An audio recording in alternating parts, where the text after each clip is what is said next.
Y por eso es que usted escucha, hermanos, decir, oiga, se me salió el hombre viejo. ¿Sí? Se me salió. Y en esas salidas, hermanos, a veces los creyentes quedan derribados en el piso, porque a veces la carne, esa tendencia que hay en todos nosotros de fallarle a Dios, esa tendencia hacia lo natural y no hacia lo espiritual, a veces no hay muerte del creyente.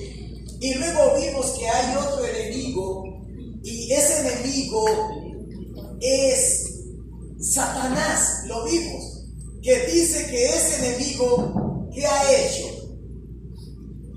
Separó, cegó la mente de quién, del incrédulo, del hombre que no tiene a Dios, y por eso la gente le cuesta acercarse a Dios.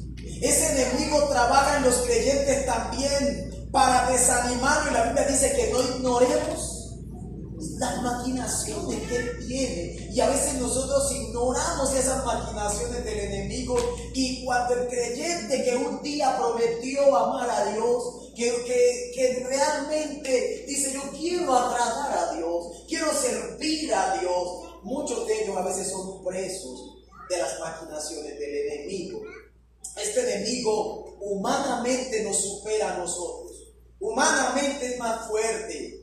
Pero recordemos que el Señor dijo que si Él está con nosotros, ¿quién contra nosotros? Y que más poderoso es el que está en nosotros. No somos nosotros los poderosos, es el que está en nosotros. Pero si ese que está no está, hay problema. Si ese que debe estar no está, entonces será un problema serio para poder agradar a Dios. Y creo que el deseo de todos los que estamos aquí esta mañana es poder agradar a Dios. Amén. Es poder honrarlo a Él, poder vivir para Dios. Y por eso la semana pasada vimos que para poder enfrentar a este enemigo necesitamos, uno, someternos a Dios. Dos, tomar el escudo de la fe y la espada del Espíritu, para que los dardos que el enemigo, dardos de fuego, que el enemigo lanza a nuestra vida, no lleguen, porque el enemigo va a estar bombardeando su mente, va a estar trabajando el corazón de muchos, y a veces la gente no nos damos cuenta, usted y yo no nos damos cuenta que a veces el enemigo está bombardeando su mente, está trabajando allí. Ahora, Efesios 6:18, ahí quedamos hoy. Orando en todo tiempo. Hoy amén. Trabajaremos esa parte. Orando en todo tiempo. Efesios 6:18 dice así. Viene hablando de cómo enfrentar al enemigo, ¿no? La armadura de Dios. Y luego llega y dice, y además de eso, orando en todo tiempo, o todos los domingos. Por ejemplo, ¿no creyentes que oran solo los domingos cuando vienen acá? Orando en todo tiempo, con toda oración y súplica en el Espíritu, y velando en ello con toda perseverancia y súplica por todos los santos. Por todos los santos. Miren, mis hermanos, Él nos presentó la palabra, ¿cierto? La semana anterior lo vimos. Nos presentó la palabra, que la palabra de Dios, hermanos amados, es una palabra eficaz, es viva. Pero hoy nos dice que oremos en todo tiempo, con toda oración. ¿Cómo así que con toda oración? Claro, oración de gratitud, oración, mis queridos hermanos, de alabanza. Cuando usted llega y le dice, Dios, tú eres bueno, tú eres maravilloso, mi corazón se alegra, ¿qué está haciendo? Está orando, pero alabando a Dios. En su oración, entonces entra con gratitud también. Señor, gracias por lo que tú has enviado a mi vida. A veces nosotros se nos olvida ser agradecidos con el Señor. Hay que expresar nuestra gratitud. Con toda oración, también con peticiones. Pero también, dice él, orando unos por otros, por los santos. Esa es toda oración. Ahora, el apóstol Pablo dijo que en esa lucha, si usted mira el 6:10, dice que necesitamos fortalecernos porque tenemos una lucha contra poderes demoníacos. Toda persona que se acerca a Jesús, todo aquel que quiera seguir a Jesús tiene una lucha contra poderes demoníacos, que quieren apartarlo cada día de ese caminar con Dios. Y esa es la lucha que ustedes y yo tenemos contra tinieblas, contra espíritus inmundos, contra huestes espirituales de maldad. Y esto impide que la gente pueda estar libre delante de Dios. Por eso encontramos como el enemigo a los creyentes que les envía, a los que son creyentes en Cristo: desánimo, apatía hacia las cosas de Dios. ¿Sabe que hay creyentes que ya se volvieron apáticos a las cosas de Dios? Se volvieron apáticos y ya su mente dejó de recibir palabra. Ya su espíritu, hermanos amados, se enclaustró. Ya su alma está hastiada de las cosas. Muchos creyentes en Cristo caminan hacia el templo por inercia. ¿Sabe lo que es inercia? Le pongo el ejemplo de inercia. Usted va en un bus y el bus frena. Usted sabía que al frenar el vehículo, el bus hace eso. Eso es involuntario. Entonces son acciones, la inercia son acciones involuntarias. Entonces hay creyentes que ya vienen a la iglesia porque tienen una acción prácticamente involuntaria, una rutina. Voy a la iglesia, no tengo más nada que hacer hoy. Pero a esos creyentes, si tuvieran un plan que sustituyera el asistir, ¿sabe qué haría? No asistiría. ¿Por qué pasa esto? Porque hay un enemigo que trabaja aún en los creyentes.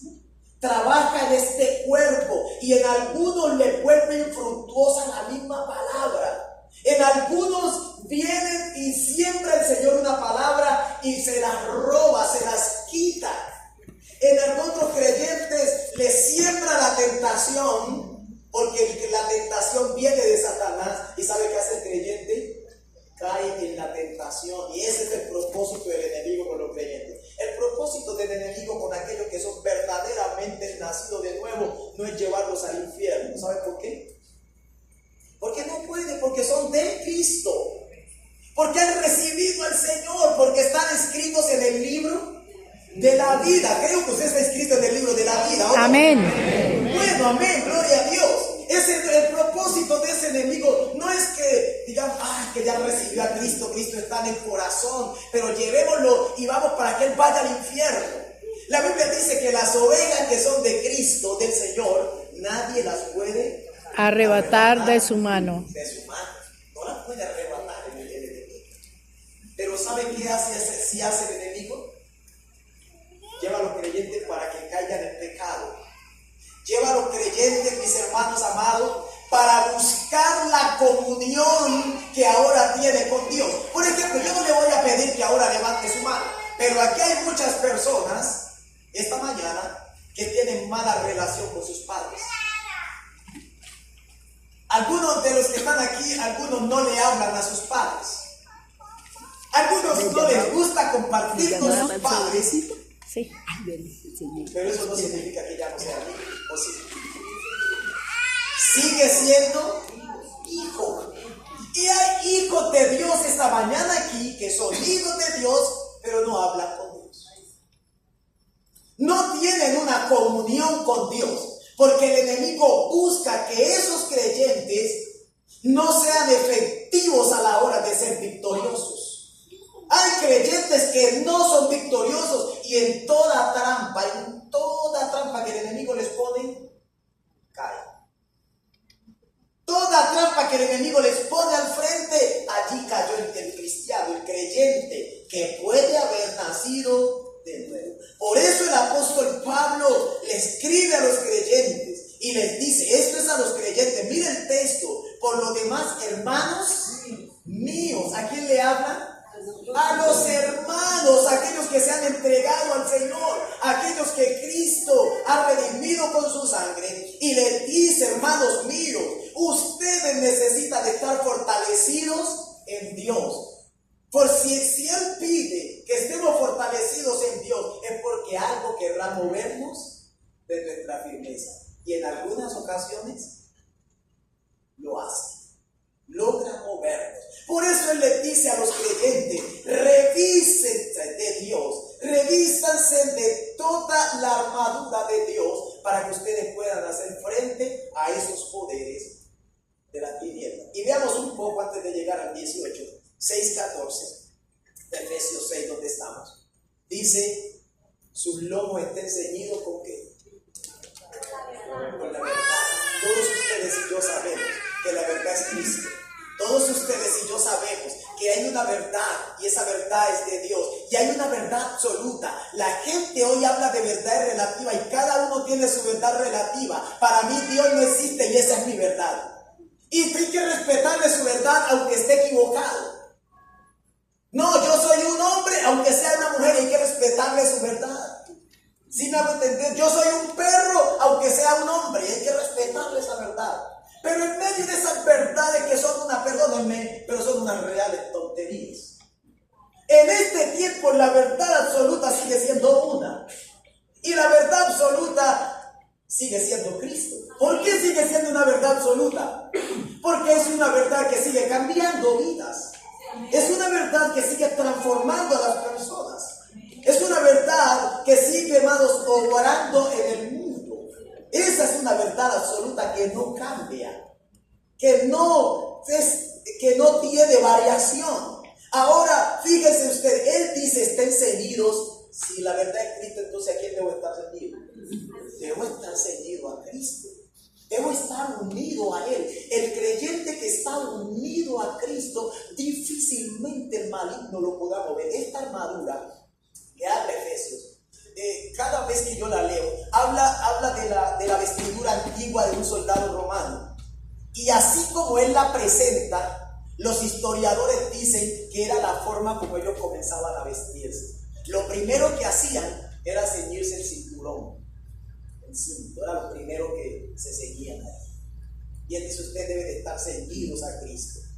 Él luego presenta también, en ese mismo texto, dice, verso 14, vestido con la coraza de justicia. La coraza es como una armadura aquí que protegía toda el tórax, todo el pecho, y protegía el corazón, igual cubría la espalda y todas esas cosas. Y cuando uno empieza a mirar, no habla de la justicia, de ser justificados. Ahí no habla de la justificación, habla de la justicia práctica.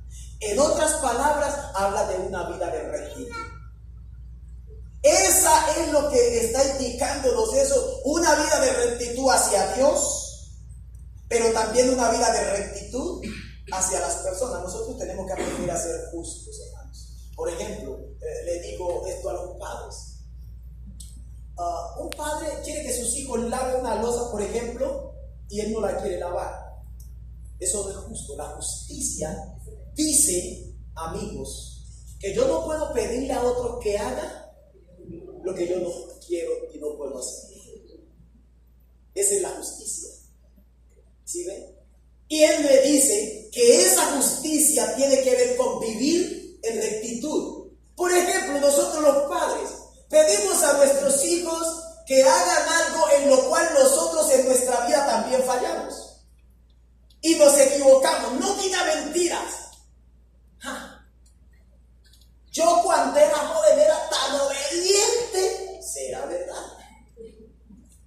Y pedimos que hagan algo que a veces nosotros no hacemos y no estamos dispuestos a hacer.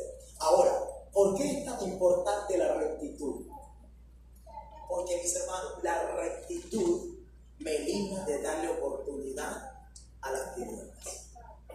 Si mi vida es recta delante de Dios y delante de los hombres, todo lo que diga de usted sería mentira.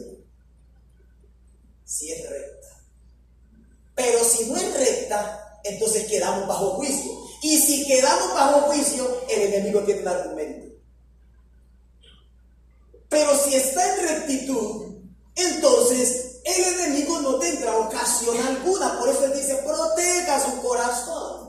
Guarde su vida, no lleve nada al corazón. Uno de los problemas de las personas es que la mayoría de las cosas las llevan al corazón. Fulano no me saludó hoy. No se le ocurre pensar otra cosa, quizás tiene algún problema, tiene una dificultad. No, está bravo conmigo. O sea, siempre se nos ocurre pensar eso. ¿Sí me hago entender? Esa es la situación. De pronto está elevado, está distraído, pero esto sigue siendo obra del enemigo aún en medio de los creyentes. Amigos, aprendamos nosotros a caminar en esa rectitud. Y sigue hablando acerca del evangelio, del aprecio del evangelio, el calzado del evangelio, que tiene que ver con la firmeza en mi caminar con Dios, que tiene que ver con la determinación que uno toma frente al Señor. Nada ni nadie me apartará de caminar con el Señor. Esas son determinaciones que uno toma en el camino. Y Él está diciendo, tengan esa firmeza, tengan esa estabilidad en el Señor. Y habla de un evangelio del aprecio, ¿cierto? De la paz. Mire, esto habla de todas las luchas y batallas que nosotros como cristianos tenemos que vivir. Pero aún en medio de esas luchas, Él dice que el creyente puede tener confianza, paz en el Señor. Él también dice que tomemos ustedes y yo el escudo de la fe, que lo vimos la semana pasada, para que podamos apagar los dardos de fuego del maligno y no nos dañe, no afecte nuestra comunión con Dios. Y luego habla del yelmo de la salvación, el verso 17, que es la seguridad que nosotros tenemos de ser salvos ahora y en el futuro. ¿Usted tiene esa seguridad de su salvación? Amén. ¿Usted está seguro que si hoy Cristo le llamara ahora mismo, usted dice, no hay problema, Señor, me voy contigo? Amén. ¿Usted sabía la fragilidad del ser humano? ¿Y usted sabía lo pasajero y temporales que somos nosotros? Y que cualquier cosa puede quitarnos la vida natural. Y que en cualquier momento ustedes y yo dejamos de existir en este plano natural y solo quedamos en fotografías. Eso puede suceder. El creyente a veces vive creyendo que vivirá en esta tierra eternamente y para siempre. El ser humano a veces piensa que tiene muchos años para vivir. Nuestra vida en la tierra es muy corta. Es muy corta, amigos míos. Y por eso el creyente debe tener la seguridad de su salvación. Algunos dicen, venimos de la nada y vamos para la nada. Y cuando llegan y se encuentra que sí venía de alguien y va para algo. Amén. ¿Sí me van a entender, amigos? No, es que ustedes les lavan el cerebro y les enseñan un poco de cosas. Qué bendición que nos hayan lavado el cerebro también. Qué bendición que hayan sembrado en nosotros esto, porque a la gente les lavan el cerebro para que maten, les lavan el cerebro para que nieguen a Dios y nadie se queja, les lavan el cerebro para que violenten a sus padres, les lavan el cerebro para que sean anarquistas y se rebelen contra toda autoridad. ¿Y por qué eso no está mal? Pero está mal cuando dicen que le lavaron el cerebro para que crea en Dios. ¿De dónde cree que viene esto, amigos míos? ¿No creen que hay lógica en el asunto? ¿No creen que hay lógica en el asunto en que me lavaron el cerebro para que me comporte bien? Pero alguien está diciendo, no, es que tiene que rebelarse contra el buen comportamiento. ¿No creen que ahí hay una lógica mala? Amigos, este es el trabajo del enemigo. Creer que el que está en lo correcto está en lo incorrecto. ¿Sí me van a entender ese retruécano ahí? Hacerle creer al que está en lo correcto que está en lo incorrecto. Y hacerle creer al que está equivocado le afirma su error. ¿Y acaso no es lo que hacen las ideologías hoy? ¿Acaso no es lo que hacen hoy las corrientes filosóficas de este mundo? Claro que sí. Claro que sí. Nadie ha ido allá. ¿Cómo se le ocurre? Usted es un ignorante del evangelio. La iglesia es para los ignorantes. No. La Biblia dice que el evangelio es para los que tienen la mente de Cristo. El evangelio es para los que tienen una mente superior. Amén. Qué bendición, hermano amado. Y eso no viene de nosotros. Dice que esto ¿quién le origina? Esto es un don. Es un regalo, es una obra divina en su corazón, en su mente, en mi mente. Una obra maravillosa que nos lavó el cerebro. Y qué maravilla de lavado. Le doy gloria a Dios por ese lavado tan bueno. Que nos ha sacado de la potestad de las tinieblas a la luz admirable. Y ahora usted y yo podemos discernir la verdad. entender lo que las Escrituras hablan. Y esta mañana entendemos cómo ese enemigo, amigos míos, a veces quiere al creyente robarle su seguridad en Cristo. Por eso él dijo, ojo con su salvación, seguridad en ella. Y luego termina esa parte de la armadura diciendo, y la espada del Espíritu. ¿Y sabe qué? Esa palabra, y habla que es la palabra de Dios. Deuteronomio 6:6 dice de la siguiente manera, y estas palabras que yo te mando hoy estarán sobre tu corazón y las repetirás ¿a quién? Y hablarás de ellas estando ¿dónde? ¿Y dónde más? ¿Y cuánto más? ¿Y cuánto más? Bendito sea el Señor, qué cosa tan buena. O sea que la palabra debe estar de continuo en la boca, en la mente. Ahí debe estar la palabra. ¿Por qué? Porque ella es viva y eficaz. ¿Por qué más? Porque ella convierte el alma. El cuerpo no necesita ser transformado. El cuerpo nunca será transformado si primero no se transforma el alma. Si el alma no es transformada, lo de afuera, hermano, nunca sufrirá un cambio. Nunca. Primero, por eso es que la palabra es la que convierte el alma. No hay nada más que convierta el alma, más que la palabra. Por eso el creyente debe tenerla. Y estas palabras que yo te mando estarán sobre tu corazón y hablarás de ellas a tus hijos, en tu casa, al caminar, al levantarte, al acostarte, porque él sabía que esa palabra trae vida, convierte el alma, nos hace sabios. Al sencillo, dice la Biblia, que lo vuelve sabio. Al simple lo vuelve interesante. Nos muestra la voluntad de Dios. Contiene los testimonios de Dios.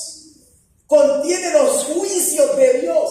Y contiene las promesas de Dios maravillosas. Ahora, llegamos aquí a esta parte. Orando en todo tiempo. Con toda oración y súplica. Ahí vuelve y juega. La persona se burla del creyente. Y usted allá hablándole a su Dios imaginario. Ojo, no tenemos un Dios imaginario. Tenemos un Dios invisible. Amén. No imaginario. La mente común no lo entenderá, porque no se discierne a la luz de lo natural. Esto solo se entiende a la luz del Espíritu. La gente a veces se cansa y porque está sentado ahí y no ve a Dios. ¿Sabe por qué no podemos ver a Dios? Él dijo, es que no verá hombre mi rostro y vivirá. Amén. El que ve a Dios es porque murió. ¿Cuántos quieren ver a Dios? Amén. Sí, claro. El que ve a Dios como es porque Él ya es Espíritu también. Pero amén. Aquí no podemos ver a Dios. Por eso Él debe ser creído. Y por eso nos dejó abundantes rastros, evidencia de su existencia. Amén. ¿Usted cree que existieron los dinosaurios? Sí. ¿Usted cree que existieron esos animales o alguien se inventó eso? ¿Quién de ustedes ha visto un dinosaurio? ¿Cómo así? ¿Y por qué creen en un dinosaurio que no han visto? ¿Qué les hace creer en un dinosaurio? La arqueología. Las evidencias. ¿Qué nos hace creer en Dios? Amigos míos, en Dios nos hace creer las evidencias que hay.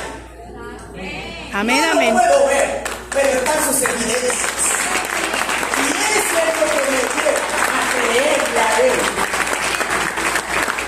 Y eso es lo que me hace. Y además de eso, cada vez que me muevo en lo que Él dice, veo que lo que Él me dice que yo haga, Él actúa en eso.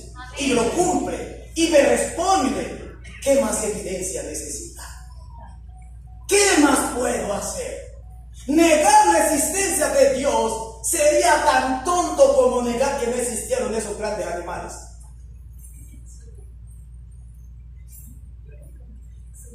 Amigos, ¿por qué necesitamos orar? ¿Por qué necesitamos hacer esto? Él presenta varias cosas aquí. Y dice uno, oren en todo tiempo. 2, dice, supliquen en el Espíritu. 3, dice, peleen en ello. Y 4, dice, perseveren. Y 5, unos por otros oren. Amén. En un solo texto tantas cosas. Tantas directrices del Señor en ello. ¿Sí? Tantas cosas en ello. ¿Por qué nosotros entonces necesitamos orar? Uno, porque necesitamos mantener una comunión con Dios. Necesitamos mantener una comunicación constante con nuestro Padre Celestial. Uno, porque Jesús lo mandó. Jesús dijo, velar y orar. Y Él no solo lo dijo, ¿saben qué hizo? Lo practicaba. Dice, por ejemplo, el texto de Lucas 6:12. Jesús pasó la noche orando, una noche entera. En aquellos días Él le fue al monte a orar y pasó la noche. ¿Cuánto pasó? La noche, vaya. Oiga, ¿cómo nos cuesta a nosotros esto? Miren, mis hermanos, pensemos por un momento. ¿Han tratado de orar a la 1 de la mañana, a 2 de la mañana, 3 de la mañana? ¿Cómo se siente? ¿Ha estado en cine a las 11 de la noche?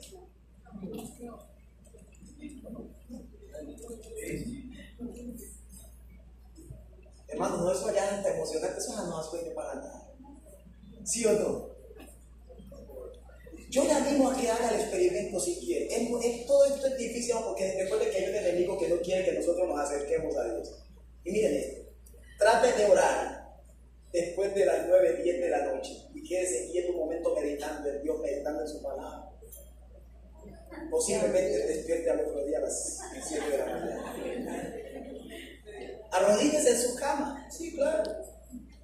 Arrodíllese en su cama y posiblemente su esposo o su esposa diga, este sí que ora, no dice que fue doblado, la cama tuyo. Pero trate de ver una película a las 9 de la noche. Trate de verlo. No le das sueño. Es más, sigue la de las 11 que dura 2 horitas, ¿no? Comercial y todo. Sigue la de las 11 y ¿sabe qué quiere? Porque está interesante. Entre más tardecito, más interesante es. Hay personas que llegan a las 2, 3, 4 de la mañana pegados. Y al otro día tienen que trabajar. ¿Y sabe qué pasa? Van y trabajan. Lo hacen, allá llegan a su oficina con sueño y todo, pero llegan. Mano, esta noche es vigilia. No puedo. No voy a trabajar mañana. ¿A qué hora la vigilia hasta la 1? No, muy tarde. Amigos, ¿por qué nos cuesta tanto esto? Porque hay un enemigo trabajando para que no lo hagamos.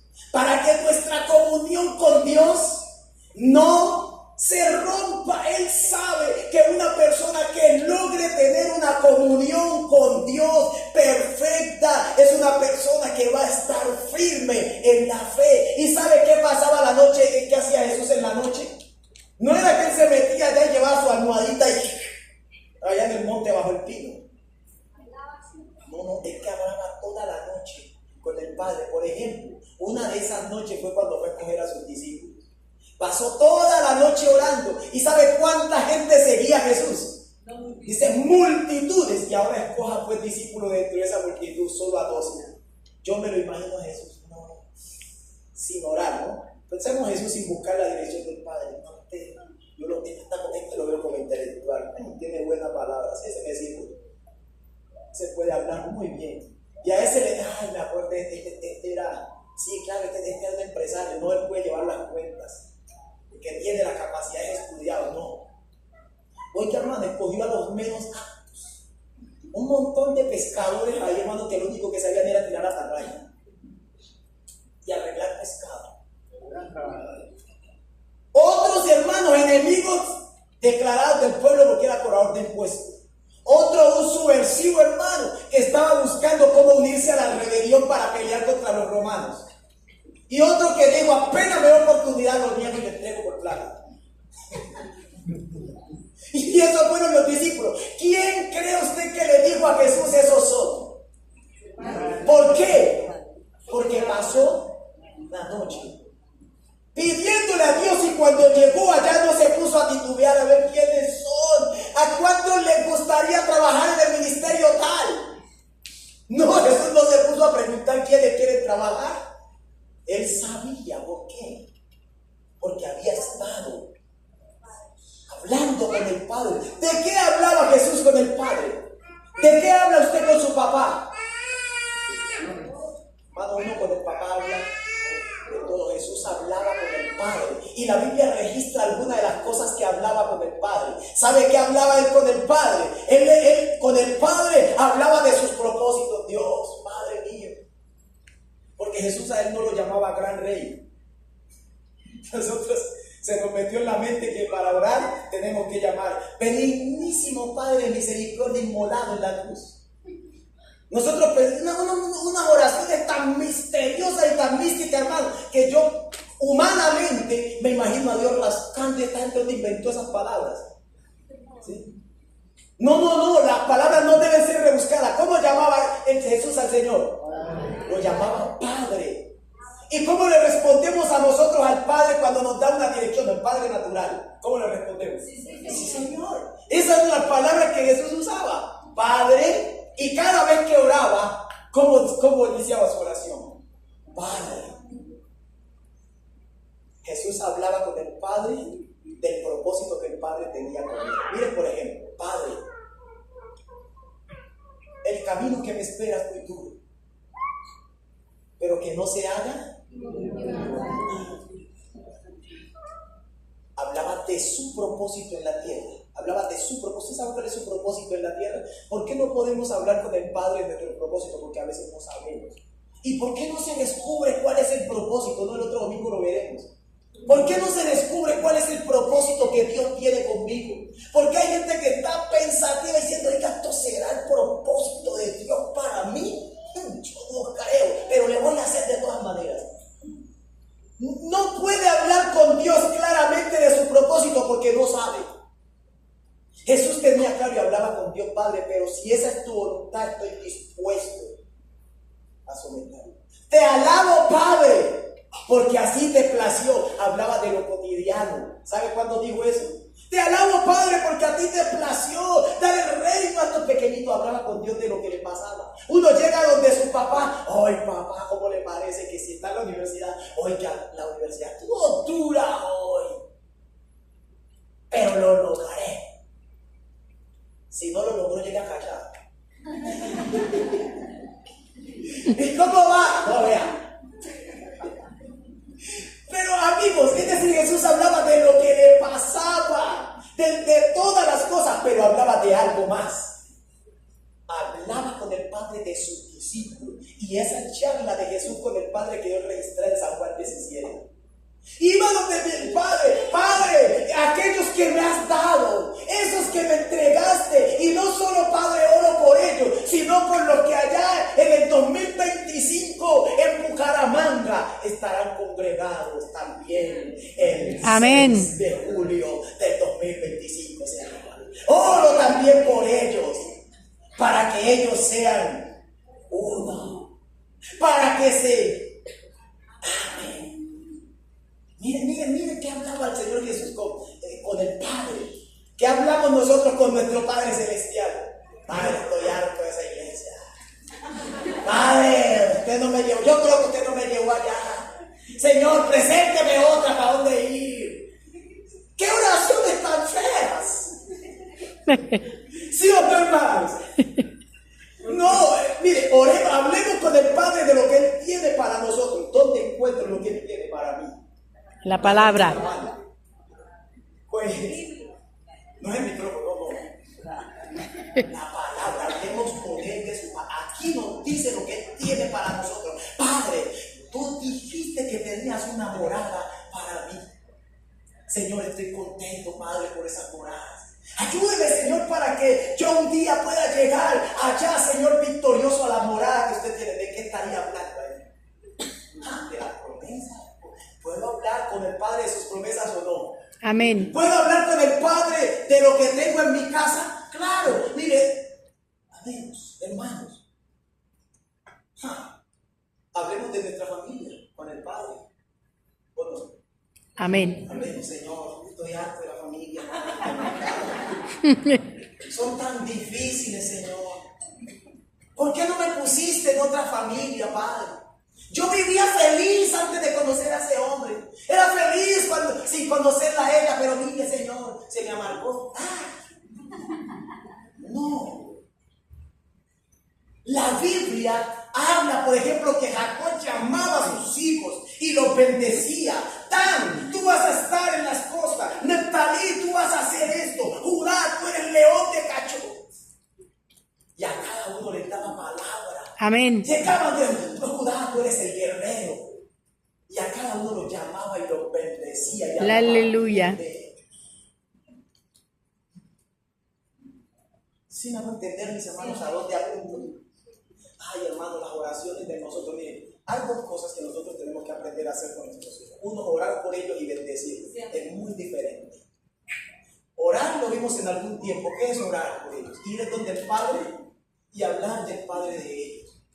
Hablarle al Padre de mis hijos, hablarle, Señor. Amén. Padre, dame la sabiduría para levantarme, dame la fuerza, el coraje, el valor, la tenacidad para sembrar principios. Dame el valor, Señor, para ser recto, que yo sea justo delante de mis hijos. Eso es orar. Mis hijos no me están oyendo mi oración, pero luego voy y los bendigo. Eso ya es diferente. Bendecir es que ellos se escuchen las bendiciones de nosotros. Yo no sé usted qué va a hacer en la vida. Ay, y con ese rostro. Ay, usted tan perezoso que es. No. Y otra vez, que una mujer le va a pegar. Ay, el marido suyo la va a dejar porque qué bendiciones tan terribles, hermano. Eso es satánico. Eso es malo. No sabemos bendecir a los hijos, ¿sí o no? No sabemos bendecirlo, hermano. Sabemos desatar una cantidad de maldiciones y ruinas. ¿Sí vamos a entender lo que quiero decirle a ustedes? ¡Tiendas acá, cochino! ¿Qué asquerosidad? Oye, bendito, no hablo más porque ya me va a ver la visita aquí con nosotros. Porque no sabemos bendecir. Y creemos que eso es formar. Eso se llama deformar. No formar, deformar. Por eso la gente a veces no cree que los creyentes tienen un Dios vivo, porque no siguen las instrucciones del Dios vivo. La palabra es verdadera, los principios son verdaderos, la evidencia es verdadera, pero los hijos a veces no aplicamos los principios del Dios verdadero. ¿Cómo la gente creerá si no nos ve aplicar los principios verdaderos? ¿Cómo la gente creerá si lo que yo predico no es lo que vivo? Si lo que digo no es lo que creo y hago. Difícilmente creerán, ¿no? ¿Qué me dicen ustedes? Que tienen una inteligencia elevadísima. Claro que sí. Ahora, hablemos con Dios de nuestra familia. La oración hacía que Jesús tuviera una comunión con el Padre. Y cuando ellos tenían una pregunta para Jesús, Jesús les respondía: es que mi Padre... ¿De qué hablaba Jesús con sus discípulos? Del Padre. ¿De qué hablamos nosotros con nuestros hijos? Del Padre. Vamos a hablar de nuestro Padre Celestial también. Jesús lo hacía más. Y él hablaba con Dios: es que mi Padre es mayor que yo. Es que mi Padre trabaja y yo también trabajo. ¿Sí me va a entender, hermano, lo que Jesús hacía? Una comunión tan íntima, tan cercana, que la comunión de Jesús era tan íntima que cuando Satanás se camuflaba y quería engañarlo, ¿sabe qué pasaba? Él ya sabía que Satanás estaba ahí camuflado. Y por eso le decía: apártate de mí, Satanás. Hablemos con Dios de nuestros propósitos, lo que Él tiene para cada uno de nosotros. Oremos, porque todos tenemos un enemigo al acecho, que actúa en el creyente, que ataca al creyente, que ataca su vida, que lo tienta. Tentó al Señor Jesús. Imagínense ustedes eso, tan atrevido y abusivo. Tentó al Señor Jesús, y Jesús le dijo a sus discípulos, Marcos 14:14, 38. Les digo estas palabras: velad y orad para que no entréis En tentación. ¿Sabe por qué los creyentes cada momentico caemos en tentación? Poca oración. Así es. ¿Sabe por qué los hijos no saben lo que quiere el padre? Naturalmente. Porque no hablan con el padre. ¿Sabe qué hacen muchos hijos con el papá? Papá, necesito tal cosa. Papá, necesito, y ese es el diálogo. Papá, deme esto, papá, me falta esto, papá, esto. Nunca un hijo se acerca a preguntarle: papá, ¿cómo estás? ¿Cómo te sientes hoy? ¿Cómo amaneciste? ¿Qué necesitas que haga? Dígame cuánto. Levante la mano el papá que mi hijo se le acerca para decirme eso seguido. Vea. De 10, no de 1000, de 10. Yo creo que raro el hijo que se acerca para decirle: padre, que yo quiero agradar a usted. Padre, yo quiero verlo a usted feliz. Jesús hablaba con el Padre y lo que él hacía, lo hacía para agradar a su Padre. Y él dijo: velen y oren para que ustedes no entren en esa tentación, porque hay muchas tentaciones alrededor. Y Pedro no le hizo caso. Porque este contexto está cuando él estaba orando en el huerto con sus discípulos y les dijo: quédense aquí, oren, yo voy más adelantico. Y cuando llegó, ¿sabe cómo los encontró? Los encontró durmiendo. ¿Sabe por qué a los creyentes se les hace tan difícil vencer las cosas naturales? Poca comunión con Dios. Amén. Tenemos la palabra como una verdad, pero no tenemos comunión con esa palabra. ¿Sí van a entender lo que quiero transmitir? Creo en la palabra, creo en esa, pero mi falta de oración, mi falta de comunión con Él no me deja vivir esa palabra, que es verdadera, que es real. Amén. Ahora, Pedro no le hizo caso. Jesús fue una vez y volvió y estaban dormidos. Fue la segunda vez y ¿sabe cómo los encontró otra vez? Durmiendo. Y fue la tercera y volvió y ¿sabe cómo estaban? Este poco perezoso, sigan durmiendo. Al otro día. ¿No tentó el Señor a Pedro? ¿Y no cayó Pedro en la tentación? ¿Cómo lo tentó? No, venga a Jesús. Dígame que no lo conoce y se salva. Como cuando usted está allá en su trabajo, en su empresa, en su universidad, en sus amigos que no saben que usted es cristiano. Y un día lo vieron entrando aquí a la iglesia a las hijas. Ay, no evangélico. No, yo fui. Me invitaron ese día y pues fui. Mi mamá, te pueden saber la vieja. Para no estar en conflicto ahí con ella. Mis hermanos, miren. Pedro cayó en la tentación ese día y negó a Jesús, al Maestro, al que había prometido si era posible morir junto al lado de él. Si era posible acompañarlo hasta el último momento. Vea, Señor, míreme, obsérveme bien, yo he estado con usted 3 años. Y no, ¿cómo lo negaría a usted? Porque Jesús se lo advirtió. ¿Y sabe qué pasó? Lo negó, hermano, y hasta que el gallo le cantó y le dijo: acuérdate pues. Se pone Pedro a llorar. Pero ya había caído en la tentación. A veces así pasa. Cae en la tentación porque no se da cuenta, y cuando ya está en la tentación ahí se a llorar. ¿Por qué la embarré? Digo, porque no oró. Porque no buscó la dirección de Dios. Así es. Porque no clamó a Dios en su vida. Porque la gente es engañada. Lo engaña el dinero, lo engañan los hombres, lo engañan las mujeres. Y todo el mundo lo engaña. ¿Por qué? Porque no tiene el discernimiento activado. Aunque la Biblia hable de discernimiento, pero no sabe qué es eso. ¿Por qué? No tiene vida de oración. Ponga a orar al creyente: Padre, pues sí, como te venía diciendo, lo mismo que te dije ayer. Y no tiene una vida poderosa de oración. No tiene. La oración más poderosa es: Papito Dios, tú que estás en el cielo, Papito Dios. No son una oración de niño. Y es más, la escuela dominical no deberían enseñarle a los niños Papito Dios. Deben enseñarles Padre. ¿Sí o no, hermanos? Amén. Para que ellos aprendan a orar como oramos los creyentes. Nosotros que somos unos guerreros, imagínense un guerrero en el campo de batalla. Papitos, Así es. enemigos míos. No, amigos, hermanos. Sí.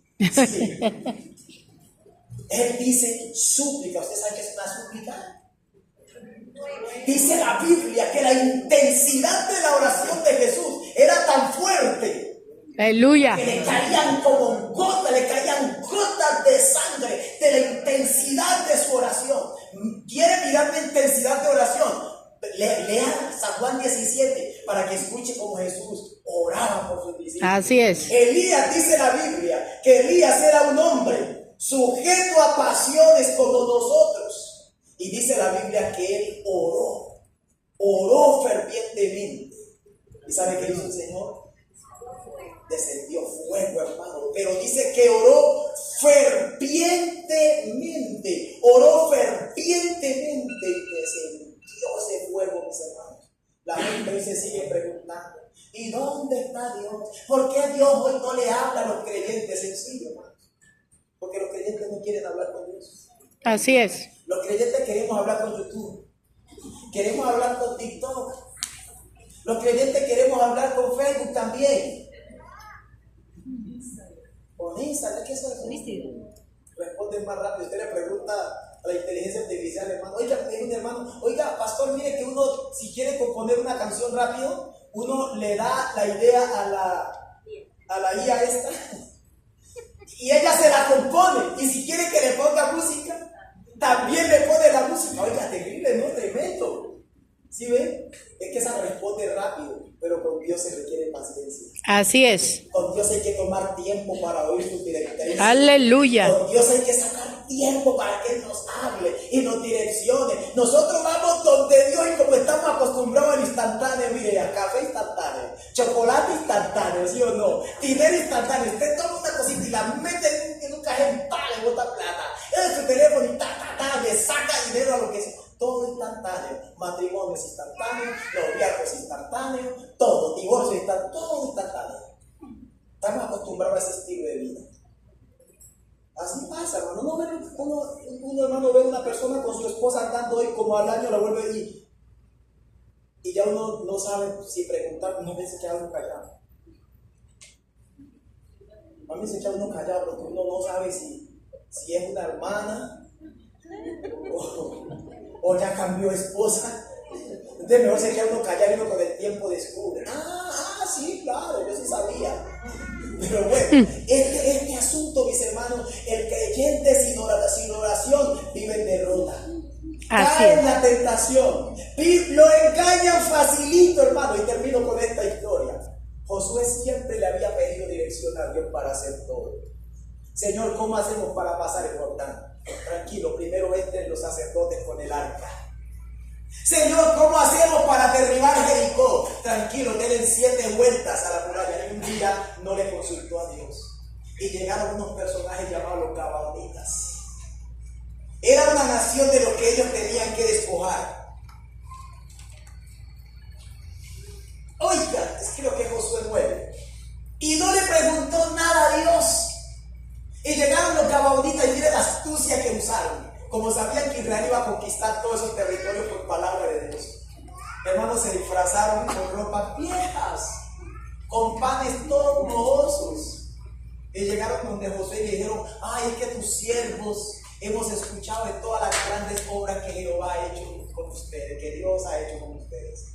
Y nosotros quisiéramos que estableciéramos una alianza. ¿Y dónde viven ustedes? No, nosotros miren cómo esta ropa nos la pusimos nueva. Ayer la compré ahí en el nuevo, ahí en el outlet La compré a mí y mire cómo está ahora envejecida ya, porque hace meses salimos de viaje. Miren la astucia de los trabajadores. Hace meses, miren, esta ropa la pusimos nuevecita, recién comprada. Y miren cómo está de vieja. Y sacaron los panes. Miren, esta comida no la sirvieron caliente cuando salimos. Estaba caliente, recién salida del horno. Y miren los panes como están ya viejos, llenos de moho. No consultaron a Dios. sino que inmediatamente se reunieron, celebraron, comieron juntos, hay alianza entre nosotros. Oye, a los 3 días se dieron cuenta que los gabaonitas eran sus vecinos y que tenían ahí sus ciudades y que era un pueblo grande. Lean más adelante el dolor que le causaron los gabaonitas a Israel, la tristeza que les causaron en el corazón. Porque esto es lo que sucede cuando no consultamos a Dios. Porque la Biblia dice que a la vista del ojo todo es bueno. Hay caminos que al hombre parece que todo es bueno.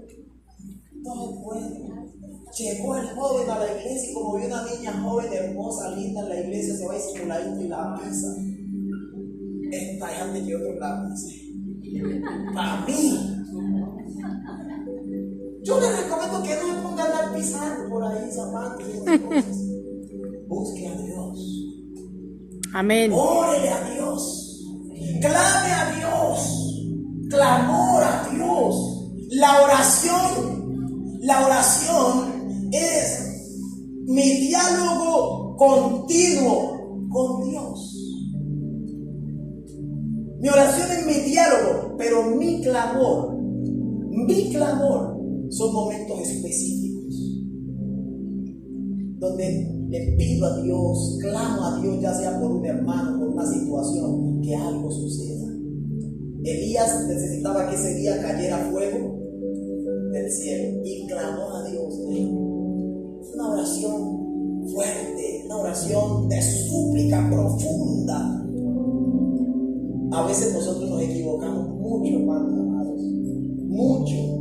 ¿Sabe por qué esa razón? Porque no tenemos una comunión con Dios. Poca comunión con Dios.